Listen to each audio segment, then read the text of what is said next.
Hi Year 11, welcome to part 2 of Macbeth, a summary. This part we're going to have a look at Act 2, a key act in which Macbeth goes ahead and kills King Duncan. So the act opens with Banquo telling Macbeth that he's been dreaming about the three witches. Macbeth tells Banquo that he hasn't thought of them since, and obviously this is a lie. Banquo leaves the scene and Macbeth is left alone. This part of the play is usually referred to as the dagger scene, and it's where Macbeth first hallucinates. He asks, "Is this a dagger I see before me?" And obviously, it's not there. It's a complete figment of his imagination. Throughout the soliloquy, he starts to ask the dagger where it will take him and what it will lead him to do. Macbeth recognises that it is just in his mind. Macbeth starts to follow the dagger, understanding that the dagger's purpose is to lead him to kill King Duncan. He continues to follow this dagger to the king's chambers, and the dagger changes. Eventually it ends up being covered in gouts of blood. And here she is, she's back, Lady Macbeth. She stands outside waiting for her husband. She has lots of noises, often responding with "Hark!" as though she's scared, but I don't really know if she is. Macbeth returns from King Duncan's room. Referring to the murder as a job makes it out like he had to do it.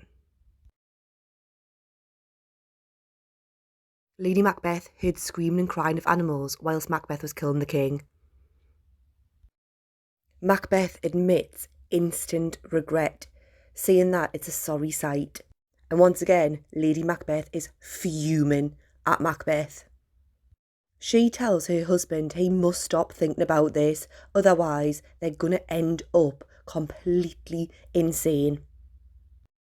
At the end of the play, Lady Macbeth does go mad, so it's important that you recognise this as foreshadowing.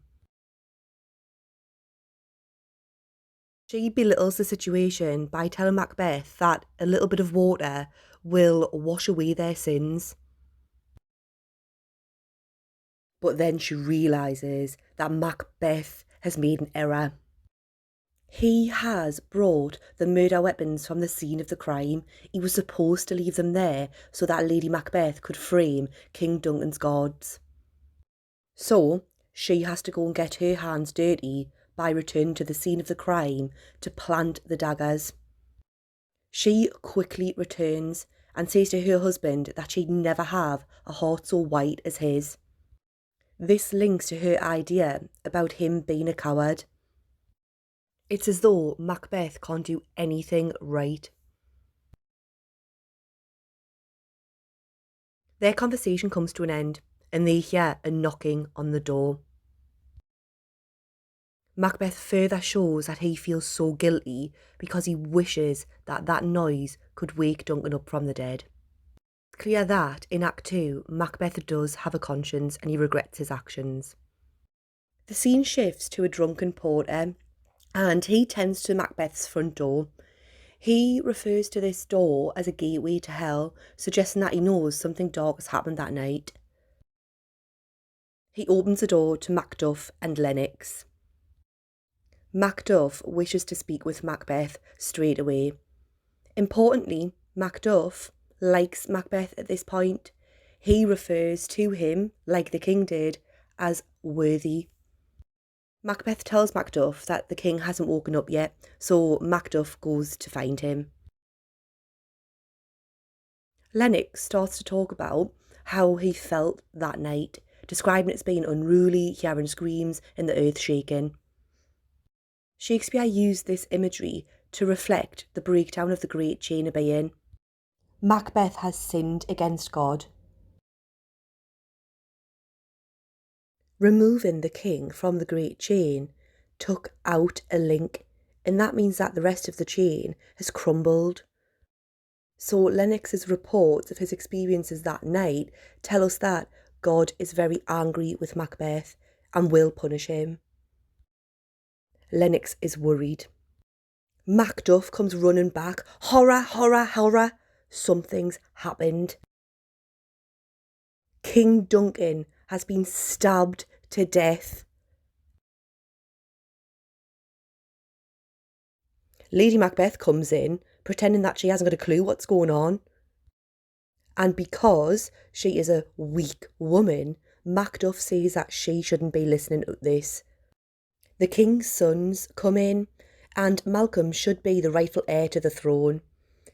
The news is broken to them that their father is dead. They ask who on earth did this. Obviously, Macbeth. The gods are blamed for it, but Macbeth's got rid of that evidence. Lady Macbeth, she faints. She puts on an act to suggest to others that she is a weak female. Malcolm and Donalbain agree to leave Scotland. We're back outside Macbeth's castle now, and we're introduced to a character called Ross. Ross says that ever since King Duncan's died, the earth, the world, his Scotland hasn't been the same. In fact, Duncan's horses ate each other. Macduff comes in and he tells Ross that the king's sons are gone and the blame points to them. So Ross, who apparently has had a shave, asks where Macbeth's gone. And Macduff informs him that he's gone to Scone to be crowned King of Scotland. That's Act 2. All hail Macbeth.